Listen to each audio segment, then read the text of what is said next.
Hello viewers, this is Priya. Today we will start class 6 History chapter 9 New Empires and Kingdoms. एक बार एक बच्चा होता है जिसका नाम होता है अरविंद। उसको स्कूल में एक प्ले करने को मिलता है और उस प्ले में ना उस नाटक में उसको रोल मिलता है किंग का। अब वो किंग बनता है तो वो सोचता है मैं तो राजा बनूंगा और मुझे तलवार लेके इधर से उधर जाना होगा। लेकिन जब उसे पता चलता है कि उसे वीणा भी प्ले करना है और पोएट्री भी लिखनी है तो वो कहता है ये कैसा राजा, पोएट्री लिखना और वीणा बजाना कोई राजा का काम है क्या। फिर उसे पता चलता है कि पहले के टाइम पे ऐसे ही हुआ करते थे राजा। तो आज इस चैप्टर में हम पढ़ने वाले हैं कि कैसे राजा हुआ करते थे पहले के टाइम पे। Prashastis and what they tell us. प्रशस्ति मतलब होता है इन प्रेज ऑफ, किसी की प्रशंसा करना, किसी की तारीफ करना। तो पहले के टाइम पे राजा के बारे में पोएट लिखा करते थे। तो गुप्ता डायनेस्टी है ना, उसके एक रूलर थे समुद्रगुप्ता।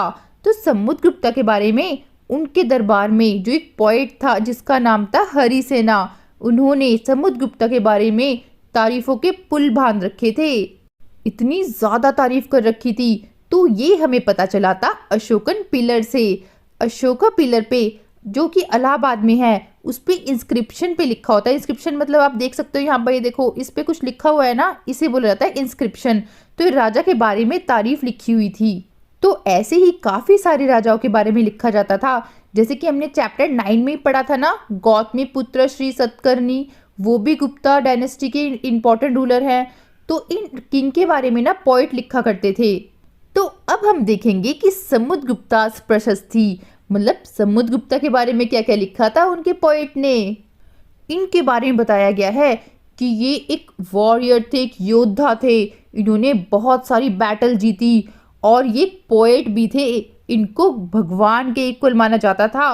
और इनकी जो प्रशस्ति है ना वो बहुत लंबे लंबे सेंटेंसेस में लिखी गई है। बहुत बड़ी बड़ी प्रशस्ति, बहुत ज़्यादा प्रशंसा लिखी गई है। यहाँ पे आप देख सकते हैं इस कॉइन में समुद्रगुप्ता वीणा प्ले कर रहे हैं। इससे पता चलता है कि वो म्यूजिक में भी काफ़ी इंटरेस्ट रखते थे। हरिसेना जो पोएट थे उन्होंने बताया कि जो समुद्रगुप्ता थे ना उन्होंने 4 डिफरेंट काइंड्स ऑफ रूलर्स को हरा दिया और उनके राज्य पे कब्जा कर लिया। तो आप इधर ये मैप देख सकते हैं, इसमें जो ग्रीन वाला पार्ट है, जो रेड वाले डॉटेड लाइन है, पर्पल ब्लू, ये सारा एरिया कैप्चर कर लिया था समुद्रगुप्ता ने। यहाँ पे आप ये जो ग्रीन पोर्शन देख रहे हैं ना, इसमें 9 रूलर्स थे और इनको जड़ से उखाड़ फेंका समुद्रगुप्ता ने और कब्जा कर लिया यहाँ पे। ऐसे ही जो रेड डॉटेड लाइन है ना, यहाँ पर 12 रूलर्स थे, इनको भी हरा दिया और बोला कि चलो तुम हार गए हो ना, कोई बात नहीं, मैं तुम्हारा राज्य तुम्हें वापस दे देता हूँ। तो समुद्रगुप्ता ने इनको इनका जो किंगडम था, राज्य था, वापस दे दिया। ऐसे ही जो पर्पल वाला एरिया है वहाँ के जो राजा थे वो तो हाथ जोड़ने लगे, कहने लगे कि लो हम तो तुम्हें गिफ्ट देते हैं, हम तुम्हारे ऑर्डर को भी फॉलो करेंगे और तुम्हारे कोर्ट में, तुम्हारे दरबार में जब आप बुलाओगे तब आएंगे राजा साहब। तो देखा जाए तो इस समुद्रगुप्ता से वैसे ही डर गए। अब बात करें अगर ब्लू वाले एरिया की, जो ब्लू आप एरिया देख रहे हैं ना मैप में, तो यहाँ पे थे कुशानाज और शाकाज, इनको भी हरा दिया समुद्रगुप्ता ने। और जो श्रीलंका के जो रूलर थे ना वो क्या करते थे कि जो उनकी बेटी होती थी उनकी शादी कर देते थे समुद्रगुप्ता के एम्पायर में, जिससे कि रिलेशन अच्छे बने रहे समुद्रगुप्ता से, क्योंकि कोई भी पंगे नहीं लेना चाहता था समुद्रगुप्ता से। जीनियोलॉजीज मतलब होता है लिस्ट ऑफ एंसेस्टर्स। जैसे कि जो समुद्रगुप्ता थे ना उनकी प्रशस्ति में उनके great grandfather, grandfather, father, mother सब के बारे में लिखा हुआ था। उनकी मदर का नाम कुमार देवी था जो कि लिच्छवी गण से बिलोंग करती थी। और जो उनके फादर थे ना उनका नाम था चंद्रगुप्ता। और वो गुप्ता डायनेस्टी के पहले ऐसे रूलर थे जिन्होंने ग्रैंड टाइटल का यूज़ किया था, महाराज अधिराजा। जैसे आपने सुना होगा कि जैसे कोई राजा का दरबार होता है उसमें बोलते हैं ना महाराज अधिराजा पधार रहे हैं, टेंटेड़े। बट जो उनके ग्रेट ग्रैंडफादर और ग्रैंडफादर थे वो महाराजास ये टाइटल यूज करते थे। तो इससे ये पता चलता है कि देखो फैमिली के बारे में लिखा है तो यानी कि फैमिली भी इंपॉर्टेंट हुआ करती थी। और जो समुद्रगुप्ता थे उनके बेटे का नाम था चंद्रगुप्ता II।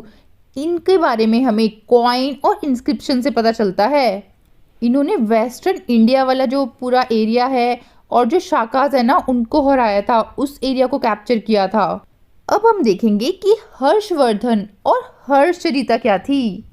अभी तक हमने ये देखा था कि जो गुप्ता रूलर्स हैं उनके बारे में इंस्क्रिप्शन और कॉइन से पता चलता था, लेकिन अब कुछ ऐसे भी रूलर्स हैं, ऐसे भी किंग हैं जिनके बारे में हमें बायोग्राफी से पता चलता है। बायोग्राफी मतलब होती है जैसे कि कोई पोइट है वो किंग के बारे में लिखे, मतलब कोई पर्सन किसी और के बारे में लिखे तो उसे बोलते हैं बायोग्राफीज। तो जो किंग था एक हर्षवर्धन, तो उसके दरबार में उसके कोर्ट में एक पोइट था जिसका नाम था बाणभट्ट। तो बाणभट्ट ने हर्षवर्धन के बारे में हर्षचरिता लिखी थी, एक बायोग्राफी लिखी थी जिसका नाम था हर्षचरिता, और वो संस्कृत में लिखी गई थी। उसमें जो हर्ष थे ना, हर्षवर्धन थे, उनके बारे में काफ़ी अच्छी अच्छी बातें लिखी गई थी। वेंगजेंग के बारे में मैंने आपको पहले चैप्टर्स में बताया हुआ है। तो वेंगजेंग ना इनके कोर्ट में आए थे, इनके दरबार में आए थे, हर्ष के दरबार में, और काफ़ी टाइम इन्होंने स्पेंड किया था पूरे कोर्ट के बारे में, पूरे दरबार के बारे में देखा था कि कैसे दरबार में लोग काम करते हैं, क्या करते हैं, ये सब कुछ। हर्षवर्धन के जो फादर थे और जो बड़ा भाई था उनकी डेथ हो गई थी, इस वजह से इनको थानेश्वर का किंग बनाया गया था। और जो इनकी सिस्टर थी ना, उनकी शादी जिसके साथ हुई थी, मतलब इनके ब्रदर इन लॉ लगेला वो, तो जो इनके ब्रदर इन लॉ थे वो कन्नौज के रूलर थे, तो एक बंगाल का रूलर था, उन्होंने इनको मार दिया था, इनके जो ब्रदर इन लॉ को है उनको मार दिया था। तो अब हर्षवर्धन को गुस्सा आया, अभी तुम किसी को मारोगे तो गुस्सा तो आएगा ना। तो हर्षवर्धन ने क्या करा कि बंगाल के राजा को मार दिया और पूरा बंगाल कैप्चर कर लिया, कब्जा कर लिया पूरे बंगाल पे। तो आप सोच सकते हैं कि हर्षवर्धन कितना पावरफुल रूलर था। इसने ईस्ट और पूरे जो मगध वाला एरिया था, बंगाल तो इसने कब्जा कर ही रखा था, जो मगध और ईस्ट वाला एरिया था ना पूरा, वो भी कब्जे में कर रखा था। बट ये किसी किसी जगह पे सक्सेसफुल नहीं हो पाए, जैसे कि जो नर्मदा रिवर है ना उसको क्रॉस करके डेक्कन वाले एरिया में जाना चाहते थे।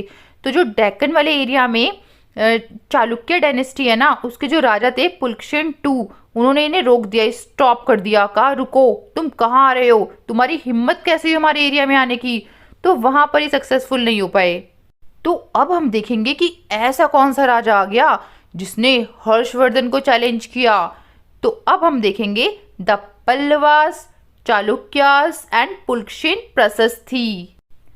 साउथ इंडिया में पल्लवास और चालुक्य सबसे इंपॉर्टेंट और पावरफुल डायनेस्टीज थी। जो पल्लवास था ना, उनकी कैपिटल थी कांचीपुरम। कांचीपुरम के आसपास वाला एरिया सारा पल्लवास का ही था, कावेरी डेल्टा तक। और बात करें चालुक्य डायनेस्टी की, तो उनका जो भी एरिया था वो था कृष्णा रिवर से लेकर तुंगभद्रा के बीच में जो रायचूर वाला एरिया था, आप देख सकते हैं यहाँ पर ये वाला एरिया। और यहाँ पर लिखा है रायचूर दोआब। दोआब मतलब होता है टू रिवर, टू रिवर के बीच में जो एरिया था वो सारा चालुक्य डायनेस्टी का था। और चालुक्य की जो कैपिटल थी वो थी अहिहोल, और ये बहुत अच्छा इंपॉर्टेंट ट्रेडिंग सेंटर भी था। यहाँ पे टेम्पल भी बहुत सारे थे, रिलीजियस प्लेस था एक तरीके से। तो जो पल्लवास और चालुक्यास होते थे ना, वो एक दूसरे से लड़ते रहते थे, और वो इतने तेज थे कि उन्हें पता था कि अगर जो कैपिटल है, जो कैपिटल सिटी है, उस पर अगर हम अटैक करेंगे तो पूरा किंगडम हमारे अंडर आ जाएगा। चालुक्य डायनेस्टी के इंपॉर्टेंट रूलर हैं पुलकेशिन II। इनके बारे में प्रशंसा लिखी गई इनके पोइट के द्वारा। इनके पोइट का जो नाम था वो था रवि कीर्ति। तो रवि कीर्ति ने ना पुलकेशिन II के बारे में बहुत अच्छी अच्छी बातें लिखी। उनके 4th जनरेशन के बारे में लिख दिया, जैसे कि ग्रेट ग्रैंडफादर, फादर, फिर इन सब के बारे में। तो ऐसे तरीके से 4th जनरेशन के बारे में बहुत अच्छा अच्छा लिखा था। तो जो पुलकेशिन II थे ना, उनको उनका राज्य मिला था उनके अंकल के थ्रू। उनके अंकल ने दिया था पुलकेशिन II को कि तुम अब राज्य संभालो। तो जो रवि कीर्ति है ना, वो बताते हैं कि वेस्ट से लेकर ईस्ट कोस्ट तक पुलकेशिन II का ही राज्य था। रवि कीर्ति पुलकेशिन II की प्रशंसा लिखते हुए कहते हैं कि जो हर्षवर्धन थे, जो हर्ष थे, उनकी हैप्पीनेस, हर्ष मतलब होता है हैप्पीनेस, उनकी हैप्पीनेस छीन ली, आए थे बड़ा यहाँ पे राज्य करने, हा हा हा। अब हर्ष लंबे समय तक हैप्पी नहीं रहेंगे, खुश नहीं रहेंगे, बड़ा हल्के में ले रहे थे पुलकेशिन II को। अब पंगा लेना भारी पड़ गया ना। ऐसे ही पल्लव किंग को भी हराया, वो तो कांचीपुरम में जाके छुप गए। अब वो टाइम आ चुका था जब पुलकेशिन II ने बहुत सारी लड़ाइयाँ लड़ी थी और जीत भी ली थी। अब पुलकेशिन की बारी आ गई थी कि वो भी हारने वाला था, तो उसको हराया चोला और राष्ट्रकूटा डायनेस्टी ने। इन डायनेस्टी के बारे में हम क्लास 7th में पढ़ेंगे। इतने में ही चीकू भागते हुए आता है और बोलता है मैम मैम अभी स्टॉप मत कीजिए, मुझे तो और भी इंफॉर्मेशन जाननी है कि इस किंगडम में, इस राज्य में कैसे लोग एडमिनिस्ट्रेट करते थे, कैसे शासन चलाते थे। ठीक है चीकू बेटा, तो ध्यान से सुनो कि कैसे चलता था यहाँ पे राज्य, किंगडम। जो राजा थे वो लैंड रेवेन्यू, लैंड से जो भी टैक्स आता था, जो भी पैसा आता था, उससे खर्चा चलाते थे। और बाकी जो पावरफुल लोग थे, जैसे कि कोई इकोनॉमिकली स्ट्रांग है, सोशली स्ट्रांग है, पॉलिटिकली या फिर मिलिट्री स्ट्रांग है, मिलिट्री से लेकर स्ट्रांग है, तो उन लोगों का सपोर्ट लेते थे, कहते थे किंग की तुम लोग हमारा सपोर्ट करो। कुछ जो एडमिनिस्ट्रेटिव पोस्ट थी वो हेरिडिटरी थी। हेरिडिटरी मतलब कि जो राजा है, राजा का बेटा राजा होगा, इस तरीके से। तो यहाँ पर बताया गया कि एक चीफ जुडिशियल ऑफिसर थे। चीफ जुडिशियल ऑफिसर को बोला जाता था महादंड नायक। तो हरिसेना जो थे ना, वो चीफ जुडिशियल ऑफिसर थे, उनके फादर भी चीफ जुडिशियल ऑफिसर थे, और जो हरिसेना का बेटा होगा वो भी चीफ जुडिशियल ऑफिसर बनेगा। तो इस तरीके से हेरिडिटरी एक ही पोस्ट मिलती थी पर्सन को, और कभी कभी एक पर्सन को बहुत सारी पोस्ट मिल जाती थी। जैसे कि जो हरिसेना थे ना, वो महादंड नायक भी थे, मतलब चीफ जुडिशियल ऑफिसर भी थे, और वो कुमार अमात्य मतलब कि एक इम्पॉर्टेंट मिनिस्टर का भी काम करते थे, और संधि विग्रह का मतलब वॉर और जो पीस के मिनिस्टर थे वो भी वही थे। मतलब इतनी सारी पोस्ट अकेले पर्सन को मिलती थी। इनके अलावा और भी काफ़ी लोग इंपॉर्टेंट हुआ करते थे लोकल एडमिनिस्ट्रेशन में, जैसे कि नगर श्रेष्ठी, चीफ बैंकर को बोला जाता था, और मर्चेंट को बोला जाता था सिटी में। और जो मर्चेंट थे, कारवांस के जो लीडर हुआ करते थे, उन्हें बोला जाता था सार्थवा।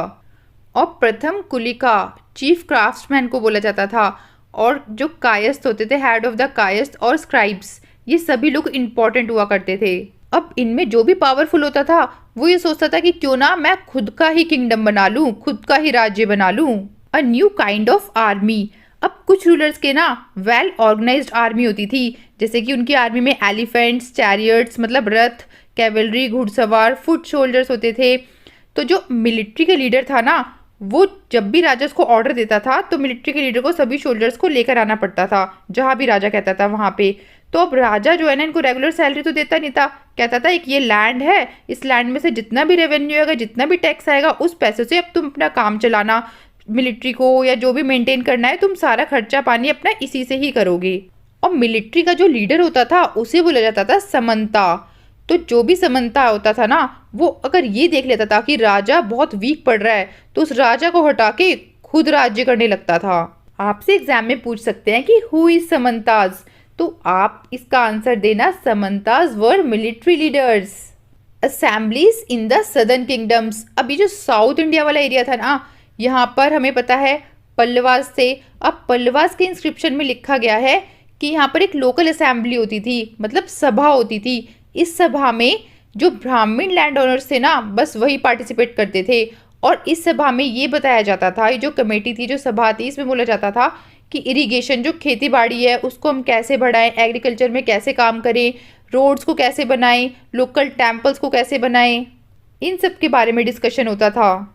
अब आप ये सोच रहे होंगे कि जो लैंड ओनर्स ब्राह्मण नहीं होते थे उनकी सभा कैसे होती थी।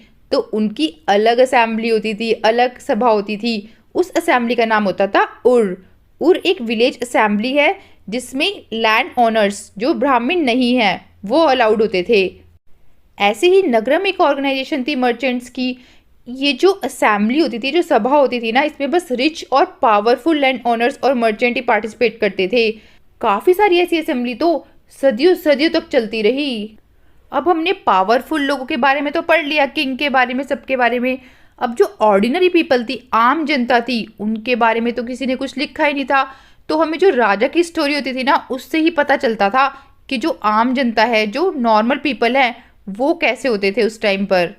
Ordinary people in the kingdoms. Kalidas एक प्ले लिखते हैं अभिज्ञान शकुंतलम। उसमें बताते हैं कि जो किंग है ना और जो ब्राह्मण है वो संस्कृत में बोलते हैं, और बाकी जो लोग हैं मैन एंड वीमेन वो प्राकृत लैंग्वेज बोलते हैं। अब ये जो प्ले लिखा था अभिज्ञान शकुंतलम, इसमें दुष्यंत, जो राजा दुष्यंत है, उनकी लव स्टोरी लिखी गई है।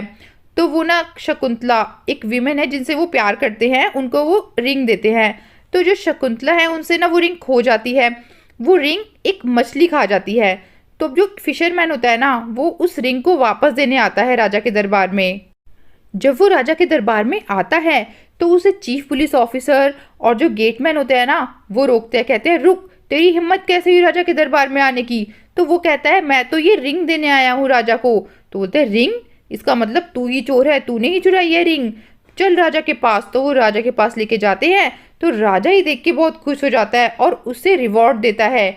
मतलब जो चीफ पुलिस ऑफिसर होता है और जो गेटमैन होता है उसे तो ये लगता है कि भी राजा इसको डांटेगा मारेगा, लेकिन राजा कुछ ऐसा करता ही नहीं है। राजा तो उल्टा उसको गिफ्ट देता है कि तुम ढूंढ के लाए हो रिंग, ये तो तुम्हें बहुत अच्छी काम किया है, मैं तुम्हें रिवॉर्ड दूंगा। तो अब जो चीफ पुलिस ऑफिसर और जो गेटमैन होते हैं वो फिशरमैन से कहते हैं कि इस रिवॉर्ड को तू हमारे साथ शेयर करेगा। अब फिशरमैन क्या करे बेचारा, उसको तो रिवॉर्ड को शेयर करना ही पड़ेगा ना, क्योंकि चीफ पुलिस ऑफिसर से कौन पंगा ले। ऐसे ही जो एक चाइनीज पिलग्रिम थे ना फाइयान, उन्होंने अनटचेबल लोगों के बारे में लिखा कि उन लोगों के साथ बहुत बुरा बर्ताव किया जाता है, उनको शहर के बाहर रहने को बोलते हैं और कहते हैं जब आप अंदर आओगे ना शहर से तो आप जैसे कुछ कोई वुड की कोई चीज़ हो जैसे कि ढोलक वगैरह उसको बजाते हुए आओ, जिससे कि लोगों को पता चले कि अनटचेबल पीपल आ रहे हैं और उनसे अलग हो जाएं। इतनी छुआछूत करते थे पहले लोग, और जो लोअर कास्ट होते थे उनके साथ इतना डिस्क्रिमिनेशन, इतना ज़्यादा भेदभाव होता था। ऐसे ही जो हर्षवर्धन राजा थे ना, उनका पोएट था बाण भट्ट। तो उन्होंने बताया कि जब किंग की आर्मी जहाँ से भी जाती है शोर मचाते हुए, ड्रम बजाते हुए, जो म्यूजिशियन है वो ड्रम बजाते रहते हैं, और एलिफेंट्स और चैरियट और जो रथ होता है, और मतलब इतनी ज़्यादा विशाल आर्मी होती है, इतनी बड़ी आर्मी होती है कि पूरे में धूल ही धूल छा जाती है और पूरे में डिस्ट्रक्शन इधर उधर तहस नहस करते हुए जाती है। ये स्टोरी सुनने के बाद चीकू बोलता है मैम बस अब तो मुझे ऐसा लग रहा है कि मैं किसी किंगडम में आ गया हूँ और राजा मुझे बोल रहा है कि चीकू इधर आओ, आज से तुम मेरे पोएट हो। ये थी इस चैप्टर की शॉर्ट स्टोरी। अब हम इसे पढ़ेंगे डिटेल में। Arvind plays a king. Arvind एक छोटा सा बच्चा है और उसे स्कूल में एक प्ले में किंग का रोल मिला है, उसे राजा बनना है। तो वो सोचता है वाह मैं तो राजा बनूंगा और तलवार निकालूंगा और पूरे स्टेज पे घूमूंगा। बट वो सरप्राइज हो जाता है जब उसको ये बोला जाता है कि तुम्हें वीणा भी बजाना पड़ेगा, तुम्हें एज अ पोइट्री भी लिखनी पड़ेगी और म्यूजिशियन भी बनना पड़ेगा। तो उसे लगता है ये कैसा किंग, ऐसे किंग होते थे क्या पहले के टाइम पे। तो आज हम इस चैप्टर में देखेंगे कि पहले के टाइम पे कैसे कैसे किंग होते थे, prashastis and what they tell us. अब अरविंद को स्कूल में समुद्रगुप्ता का रोल करना था। ये गुप्ता डायनेस्टी का फेमस रूलर था। समुद्रगुप्ता के बारे में हमें एक लॉन्ग इंस्क्रिप्शन से पता चला है जो कि अशोकन पिलर पे लिखा हुआ था इलाहाबाद में। समुद्रगुप्ता के बारे में अशोकन पिलर पे जो लिखा है ना वो हरिसेना ने लिखा है, और हरिसेना समुद्रगुप्ता के कोर्ट में पोएट और मिनिस्टर का काम करते थे। ये जो इंस्क्रिप्शन है, ये जो लिखा गया है, इसको बोला जाता है प्रशस्ति। ये एक संस्कृत वर्ड है और इसका इंग्लिश में मीनिंग है इन प्रेज ऑफ, मतलब किसी की तारीफ करना, किसी की प्रशंसा करना। तो ऐसे ही काफी सारे रूलर्स की प्रशस्ति लिखी गई है, जैसे कि हमने चैप्टर 9 में पढ़ा था गौतमी पुत्र श्री सतकर्णी के बारे में। अब हम पढ़ेंगे समुद्रगुप्ता के प्रशस्ति के बारे में। समुद्रगुप्ता की जो प्रशस्ति थी उसमें जो पोएट है उसने काफ़ी तारीफ करी है समुद्रगुप्ता की कि वो एक वॉरियर थे, एक योद्धा थे और उन्होंने बहुत सारे युद्ध को लड़ा था और जीता भी था। वो एक पोएट भी थे और उनको भगवान के इक्वल माना गया है। मतलब इतनी ज़्यादा तारीफ लिखी गई है प्रशस्ति में। यहाँ पे कुछ सेंटेंस भी दिए हुए हैं कि क्या क्या लिखा गया था उनकी प्रशस्ति में, उनकी जो तारीफ करी थी उसमें। समुद्रगुप्ता द वॉरियर, तो इसमें लिखा हुआ है प्रशस्ति में कि उन्होंने बहुत सारी लड़ाई लड़ी थी। अब जब कोई लड़ाई लड़ेगा तो उसके भी तो चोट लगेगी, तो काफ़ी सारे मार्क हैं उनकी बॉडी पर इस बैटल को लड़ने में, जो लड़ाई लड़ी है उन्होंने उस वजह से। जो मैप 7 है, रुको मैं ये साइड से लगा देती हूँ मैप को। अब देखो आप इस मैप में देख सकते हो कि जो ग्रीन वाला एरिया है और जो पर्पल वाला और जो रेड वाला डॉटेड एरिया है ना, यहाँ पे सब जगह प्रशस्ति किंग के बारे में बहुत प्रशंसा दिखाई गई है, तारीफ दिखाई गई है। हरिसेना जिन्होंने समुद्रगुप्ता के बारे में तारीफ की थी, उन्होंने 4 किंग के बारे में भी बताया है। तो यहाँ पर हम देखेंगे कि जो 4 किंग है उनकी जो समुद्रगुप्ता की जो पॉलिसीज थी उन चारों किंग के लिए, वो क्या क्या पॉलिसीज थी। तो फर्स्ट हम देखते हैं द रूलर्स ऑफ आर्यवर्ता। आर्यवर्ता के जो रूलर थे उनका जो यहाँ पे ग्रीन आप देख रहे हैं, ग्रीन जो मैप में शेडेड पोर्शन है, ये वाला एरिया इनका था। तो यहाँ पे 9 रूलर्स थे, इनको समुद्रगुप्ता ने हराया था और इनका राज्य छीन के समुद्रगुप्ता के एम्पायर में ऐड कर लिया था, जोड़ लिया था। ऐसे ही हम दक्षिणापथ के जो रूलर थे उनके बारे में देखेंगे। वहाँ पे तो 12 रूलर्स थे और उनको हरा दिया था समुद्रगुप्ता ने, और उसके बाद ना उन्होंने सरेंडर कर दिया अपना जो राज्य था। 12 जो रूलर्स थे उन्होंने समुद्रगुप्ता को दे दिया। फिर समुद्रगुप्ता ने कहा चलो ठीक है, तुम लोग हार गए हो, कोई बात नहीं, दोबारा से रूल कर लो। यहाँ पे देखो जो आर्यवर्ता वाला ना, इसलिए मैंने ग्रीन से इसको अंडरलाइन किया है क्योंकि मैप में ना जो ग्रीन वाला एरिया है वो आर्यवर्ता का था और जो रेड डॉटेड वाला लाइन है वो दक्षिणापथ का था। इस वजह से मैंने कलर भी यहाँ पर इसलिए रेड करा है जिससे कि आपको लर्न रहे। आप ये मैप में देख सकते हैं जो पर्पल वाला एरिया है ना, ये नेबरिंग स्टेट था समुद्रगुप्ता के एम्पायर का। तो यहाँ पर जो भी स्टेट थे जैसे कि आसाम, कोस्टल बंगाल, नेपाल और जो गाना संघाज है और नॉर्थ वेस्ट, जितना ही पर्पल एरिया है जो मार्क हो रखा है, ये लोग समुद्रगुप्ता को ट्रिब्यूट गिफ्ट देते थे, उनके ऑर्डर को फॉलो करते थे, उनके कोर्ट में आते थे जब भी समुद्रगुप्ता बुलाता था। तो इन सब चीज़ों को देखते हुए लगता है कि समुद्रगुप्ता का बहुत दबदबा था उस टाइम पे। अब आप देख सकते हैं जो ब्लू वाला एरिया है मैप में, ये सारा एरिया जो था वो कुशानास का, शाकास का और जो श्रीलंका के रूलर थे वो, तो वो क्या करते थे कि जो उनकी डॉटर होती थी ना, उनकी मैरिज करवा देते थे इसमें समुद्रगुप्ता के एम्पायर में, या फिर उनको उनके साथ करवा देते। तो इस तरीके से अपना रिलेशन बनाते थे। तो हर जगह समुद्रगुप्ता का ही रूल चलता था, देखा जाए तो इनडायरेक्टली सब लोग डरते थे समुद्रगुप्ता से। इससे हमें ये पता चलता है कि जो भी कलरफुल ये जो पार्ट है पूरे मैप में, ये इन सब में पावरफुल था समुद्रगुप्ता। यहाँ पे आप देख सकते हैं इस कॉइन में समुद्रगुप्ता जो है वो वीणा प्ले कर रहे हैं। तो इससे हमें ये पता चलता है कि वो उस टाइम पे ना म्यूजिक में भी काफ़ी इंटरेस्ट रखते थे। विक्रम संवत, अब गुप्ता किंग का जो रूलर था चंद्रगुप्ता II, उन्होंने शाकास को हरा दिया था। अब शाकास को हरा दिया था, इस वजह से उनको टाइटल दिया गया विक्रम आदित्य का, और इनका जो एरा था ना वो स्टार्ट हुआ था 58 BCE से। जीनियोलॉजीज, इसका मतलब होता है लिस्ट ऑफ एंसेस्टर, जैसे कि दादा, परदादा, फिर उनके भी परदादा, इस टाइप से। तो उनके बारे में भी प्रशस्ति, उनके बारे में प्रशंसा लिखी जाती थी, उनकी भी तारीफ की जाती थी। जैसे कि जो समुद्रगुप्ता थे उन्होंने अपने ग्रेट ग्रैंडफादर के बारे में, ग्रैंडफादर और फादर और मदर के बारे में लिखवाया था, प्रशंसा करवाई थी, तारीफ करवाई थी, लिखवाई थी।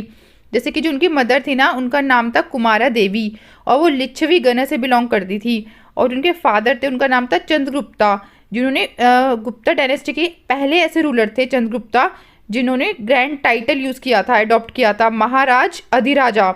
और उसके बाद समुद्रगुप्ता ने यूज़ किया था इस टाइटल को। बाकी जो उनके ग्रैंडफादर और ग्रेट ग्रैंडफादर थे ना, वो सिंपल महाराजा ही यूज़ करते थे एज अ टाइटल। अभी जो समुद्रगुप्ता थे इन्होंने अपने दादा परदादा के बारे में लिखवाया था, एंसेस्टर्स के बारे में लिखवाया था। अब इनके बाद जो इनका बेटा था चंद्रगुप्ता II, ये समुद्रगुप्ता का बेटा है चंद्रगुप्ता II, इनके बारे में हमें इंस्क्रिप्शन और कॉइन से पता चलता है। इन्होंने बहुत लंबी यात्रा भी करी थी वेस्टर्न इंडिया के साइड में और शाकास को भी हराया था। इनके कोर्ट में इनका जो दरबार लगता था तो उसमें भी काफ़ी अच्छे अच्छे लोग थे। Next, Harshavardhana and the Harshacharita. अभी तक हमने जो पढ़ा है उससे हमें ये पता चलता है कि जो गुप्ता रूलर्स थे उनका हमें इंस्क्रिप्शन और कॉइन से पता चलता है। लेकिन कुछ किंग ऐसे भी हैं, कुछ रूलर ऐसे भी हैं जिनकी बायोग्राफी से पता चलता है। बायोग्राफी मतलब कि किसी भी किंग के बारे में लिखना। तो उन्हीं में से एक किंग है जिनका नाम है हर्षवर्धना। इन्होंने 1400 ईयर पहले रूल किया था और इनके जो दरबार था, इनका जो कोर्ट था ना, उसमें एक पोएट था जिसका नाम था बान्य भट्ट, उन्होंने लिखा था और इनकी बायोग्राफी का नाम था हर्षचरिता। ये बायोग्राफी संस्कृत में लिखी गई थी। और जो हर्षा के जीनियोलॉजी, जो एंसेस्टर थे, दादा परदादा थे, उनके बारे में भी इस बायोग्राफी में काफ़ी सारी चीज़ें लिखी हुई थी। तो इनके कोर्ट में, इनके दरबार में ना वेंगजेंग भी आए थे, जो हमने चैप्टर 9 में पढ़ा था ना, तो वो भी आए थे। उन्होंने बहुत टाइम स्पेंड किया था और देखा था कि कैसे कोर्ट में क्या क्या काम होता है और सब कुछ डिटेल अपने पास लिख लिया था। हर्षवर्धन अपने जो फादर के एल्डेस्ट सन नहीं थे, सबसे बड़े बेटे नहीं थे। उनका जो भाई था, बड़ा भाई था, और जो उनके जो फादर थे उनकी डेथ हो गई थी, उसके बाद उनको राजा बनाया गया था। और इनके जो ब्रदर इन लॉ थे ना, जो हर्षा की जो सिस्टर थी, उनके जो हस्बैंड थे वो कन्नौज के रूलर थे, उनको बंगाल के रूलर ने मार दिया था। अब गुस्सा तो आएगा ना, तो हर्षा को गुस्सा आया, हर्षवर्धन को गुस्सा आया। उन्होंने क्या करा, जो बंगाल के रूलर थे उन पे अटैक कर दिया कि तुम्हारी हिम्मत कैसे हुई मेरे ब्रदर इन लॉ को मारने की। अब कन्नौज वाला जो किंगडम था, जो राज्य था, वो हर्षा के पास आ गया क्योंकि उनके ब्रदर इन लॉ की डेथ हो गई थी। लेकिन हर्षा भी चुप नहीं बैठा, उसने क्या करा, जो रूलर ऑफ बंगाल था, बंगाल का जो रूलर था, उसको हरा दिया और मार दिया। हर्षवर्धन और भी काफ़ी सारी जगह सक्सेसफुल हुए, जैसे कि ईस्ट में इन्होंने मगध, यहाँ पे लिखा है देखो मगधा लिखा है, ए लिखा हुआ है ना, लेकिन ये संस्कृत वर्ड है, अगर हम इसको प्रोनाउंस करेंगे तो इसको हम मगध बोलेंगे। जैसे कि जो राम वर्ड होता है उसको रामा बोला जाता है संस्कृत में, तो हम ए प्रोनाउंस नहीं करते, लास्ट वाला जो ए होता है, तो इस वजह से यहाँ पर हम मगध बोलेंगे ना कि मगधा। तो यहाँ पर जो मगध वाला एरिया था वहाँ पे भी ये सक्सेसफुल रहे, इन्होंने जीत लिया ये वाला एरिया। और जो बंगाल था वो तो इन्होंने कब्जा कर ही लिया था, उसको हरा के, जो बंगाल का रूलर था। बट कुछ एरिया ऐसे थे जहाँ पे सक्सेसफुल नहीं हो पाए, जैसे कि ये चाहते थे कि नर्मदा है ना, नर्मदा को क्रॉस करके डेक्कन वाले एरिया में जाके कैप्चर करूं, तो वहाँ पर चालुक्य एक डायनेस्टी है, उसमें जो रूलर थे पुलकेशिन II, इन्होंने उनको स्टॉप कर दिया कि आप यहाँ पर नहीं आओ, यहाँ पे आप नहीं कर सकते हो कैप्चर, हमें हरा नहीं सकते हो, लौट जाओ यहाँ से। अब हम पढ़ेंगे द पल्लवास, चालुक्यास और पुलकेशिन प्रशस्ति के बारे में। अब इनकी क्या क्या तारीफ हुई है वो हम देखेंगे। ड्यूरिंग दिस टाइम, इस टाइम पर जो पल्लवास और जो चालुक्यास थे ना, वो सबसे इम्पोर्टेंट डायनेस्टीज मानी जाती थी साउथ इंडिया की। तो जो पल्लवास थे उनका जो रीजन था वो पूरा कांचीपुरम, जो उनकी कैपिटल थी, उसके आसपास वाला जितना भी एरिया था कावेरी डेल्टा तक, वो उनके राज्य में था। और चालुक्यास का जो पूरा राज्य था वो था 2 रिवर के बीच में, एक तो कृष्णा रिवर और एक तुंगभद्रा के बीच में। यहाँ पे लिखा है ना रायचूर दोआब, दोआब मतलब होता है 2 रिवर, तो 2 रिवर के बीच में जो एरिया था रायचूर, वो सारा एरिया चालुक्यास का था। चालुक्यास की जो कैपिटल थी वो थी अहिहोल, तो ये एक ट्रेडिंग सेंटर भी था। अब जो चालुक्यास और जो पल्लवास होते थे ना, वो आपस में ही लड़ते रहते थे।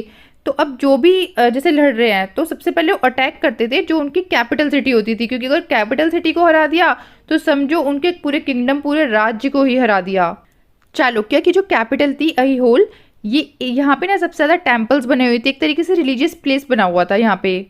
चालुक्य के जो सबसे अच्छे रूलर माने जाते हैं वो है पुलकेशिन II। अब इनके बारे में हमें इनकी प्रशस्ति से पता चलता है। इनकी प्रशस्ति लिखी थी रवि कीर्ति ने, ये इनके दरबार में पोएट थे, और इनकी प्रशस्ति में ना इनकी 4 जनरेशन के बारे में लिखा गया था, मतलब दादा परदादा उनके भी दादा, तो इस तरीके से 4 जनरेशन के बारे में लिखा गया इनकी प्रशस्ति में।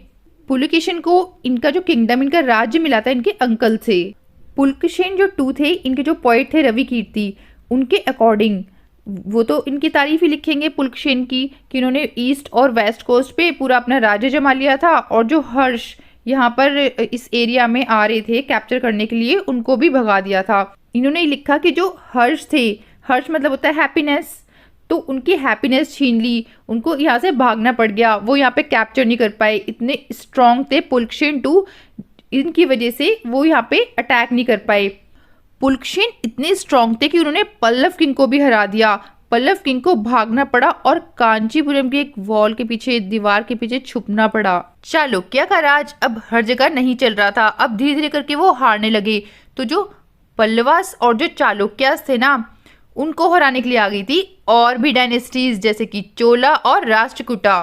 अब इन दोनों डायनेस्टीज के बारे में हम पढ़ेंगे क्लास 7th में। Next, how were these kingdoms administered.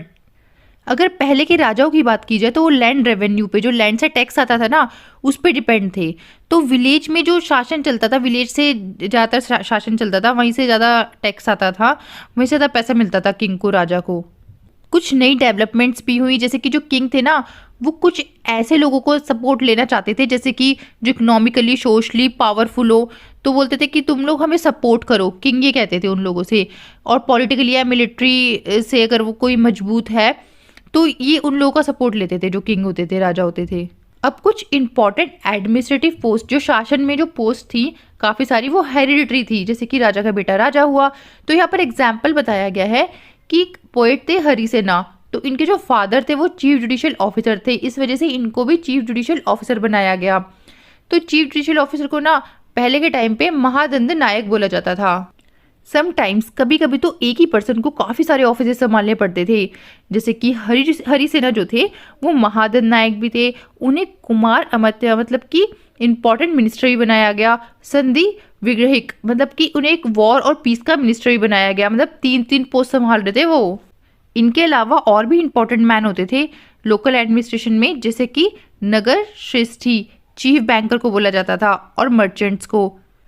और जो लीडर होता था मर्चेंट कारवान का, उन्हें बोला जाता था सार्थव। और चीफ क्राफ्ट्समैन को बोला जाता था प्रथम कुलिका, और स्क्राइब्स को बोला जाता था हेड ऑफ द कायस्थ। तो ये सभी पर्सन लोकल एडमिनिस्ट्रेशन में इम्पोर्टेंट होते थे। अब इनमें से कुछ जो पावरफुल लोग होते थे वो सोचते थे कि हम राजा की क्यों सुने, हम तो अपना खुद का राज्य बनाएंगे, खुद का किंगडम बनाएंगे। Next, a new kind of army. कुछ जो रूलर्स होते थे उनकी आर्मी वेल ऑर्गेनाइज्ड होती थी, जैसे कि उनकी आर्मी में होते थे एलिफेंट्स यानी हाथी, चैरियट्स यानी रथ, कैवलरी यानी कि जो घोड़े पे सोल्जर्स होते हैं वो, और फुट सोल्जर्स। अब इस मिलिट्री का एक लीडर होता था, उसको बोला जाता था सामंत। ठीक है, अब ये जो सामंत था ना, जब भी किंग इसको बोलता था, ये किंग को मिलिट्री प्रोवाइड कराता था, सोल्जर्स को प्रोवाइड कराता था। तो अब मिलिट्री को मेंटेन करने के लिए पैसा भी तो चाहिए, तो राजा कहता था तो ऐसा करो, तुम ये थोड़ा सा लैंड ले लो, इसमें से जो भी रेवेन्यू कलेक्ट होगा, जो भी टैक्स कलेक्ट होगा, उससे तुम अपनी आर्मी को मेंटेन करो। तो जो मिलिट्री का हेड था, लीडर था, जिसे सामंतास बोला जाता था, वो इस तरीके से लैंड से रेवेन्यू लेता था, पैसा लेता था, और तब जाके वो अपने शोल्डर्स को मेंटेन कर पाता था, हॉर्सेस को मेंटेन कर पाता था, या फिर उसे कोई भी वॉरफेयर के लिए इक्विपमेंट चाहिए होता था वो ले पाता था।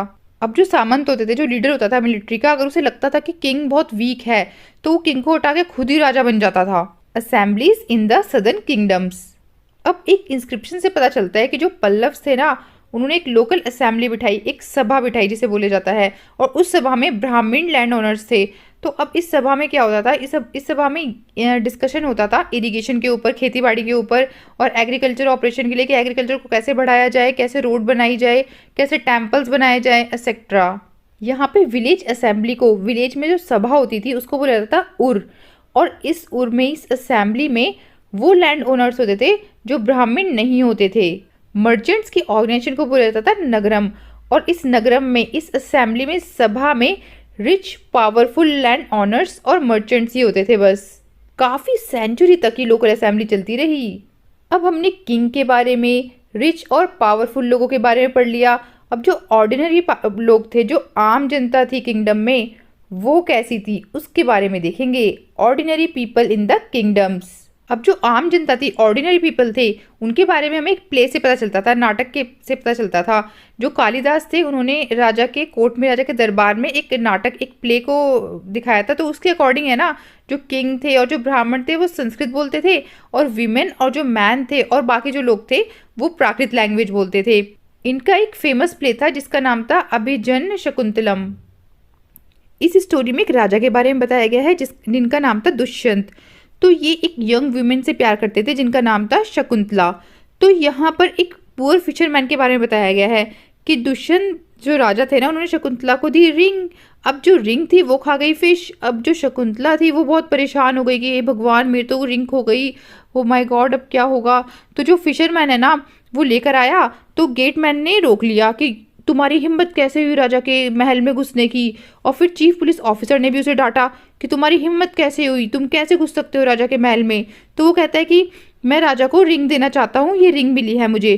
तो बोलता है अरे तुम चोर हो, ये है वो है, 10 बातें उसको सुना दी। लेकिन जब राजा को पता चला, राजा के पास लेकर गए पुलिस ऑफिसर उसको, तो राजा ने बोला अरे वाह, तुमने तो बहुत अच्छा काम किया, तुमने तो ये रिंग ढूंढती, शकुंतला की रिंग खो गई थी बहुत टाइम से, चलो मैं तुम्हें इसके बदले बहुत सारे रिवॉर्ड दूंगा।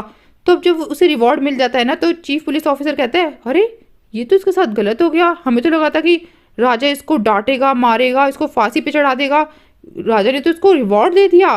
तो फिर फिशरमैन को कहते हैं गेटमैन और जो ये पुलिस ऑफिसर होता है कि अब इस रिवॉर्ड को तुम हमारे साथ शेयर करोगे, नहीं तो इसका अंजाम ठीक नहीं होगा। फिर ये फिशरमैन उनको भी कुछ दे देता है उस रिवॉर्ड में से। तो आप देख सकते हो इस स्टोरी से ये पता चलता है कि जो पुअर फिशरमैन था उसे कैसे कितनी बुरी तरीके से लोग डांट रहे थे। वो जो गेटमैन था, पुलिस ऑफिसर था, और जब उसको गिफ्ट मिल गया, कुछ रिवॉर्ड मिल गया, तो वो उससे छीनने लगे कि भाई हमें भी दो, हमें भी दो शेयर। तो ये पहले के टाइम पे भी होता था, देखो ऐसा आज के टाइम पे तो होता ही है। जो पुअर पीपल होते हैं उनको परेशान किया जाता है, पहले के टाइम पे भी किया जाता था। ऐसे ही जो चाइनीज पिलग्रिम थे जिनका नाम था फाइयान, उन्होंने बताया कि अनटचेबल के साथ बहुत गंदा ट्रीटमेंट होता था। उन्हें बोला जाता था कि आप है ना सिटी के जो बाहर वाला एरिया है वहां पे रहो, और जब भी आप लोग सिटी के अंदर आओगे तो आपको वुड का एक पीस, जैसे कि अगर कोई ढोलक जैसा होता है ना, लकड़ी से बनता है जो, उसको बजाते हुए आना है, जिससे कि सबको पता चल जाए कि आप लोग सिटी के अंदर आ रहे हो, जिससे कि जो बाकी लोग हैं ना वो इन अनटचेबल लोगों से दूर रह सके। इतना गंदा बिहेव होता था अनटचेबल लोगों के साथ। अनटचेबल उन लोगों को बोला जाता था जो लोअर कास्ट के लोग होते थे। ऐसे ही भान भट्ट ने भी एक प्ले लिखा था, तो उस प्ले में बताया था कि जो किंग की आर्मी है ना वो कैसे जाती थी। तो यहाँ पर बताया गया है द किंग्स आर्मी। तो जब भी किंग की आर्मी निकलती थी तो वेपन्स लेते हुए निकलती थी, और लोग उनको ट्रिब्यूट देते थे, मतलब गिफ्ट दिया करते थे। और इतनी बड़ी आर्मी थी कि जब वो आर्मी निकलती थी ना तो म्यूजिशियंस ड्रम बजाते ढोल बजाते हुए निकलते थे, और जो विलेज के जो लोग थे वो किंग को कर्ड्स, गुड़, फ्लावर्स ये सब कुछ गिफ्ट करते थे। किंग की आर्मी इतनी बड़ी होती थी कि सारी जगह डिस्ट्रक्शन, मतलब पूरे में तबाही मचाती हुई जाती थी, हर जगह धूल ही धूल, इतनी बड़ी आर्मी होती थी। इस वजह से पूरी जगह धूल ही धूल, जैसे एलिफेंट्स जो एनिमल्स होते थे, हॉर्सेस होते थे, उनकी वजह से पूरे में धूल ही धूल हो जाती थी। ये थी इस चैप्टर की स्टोरी।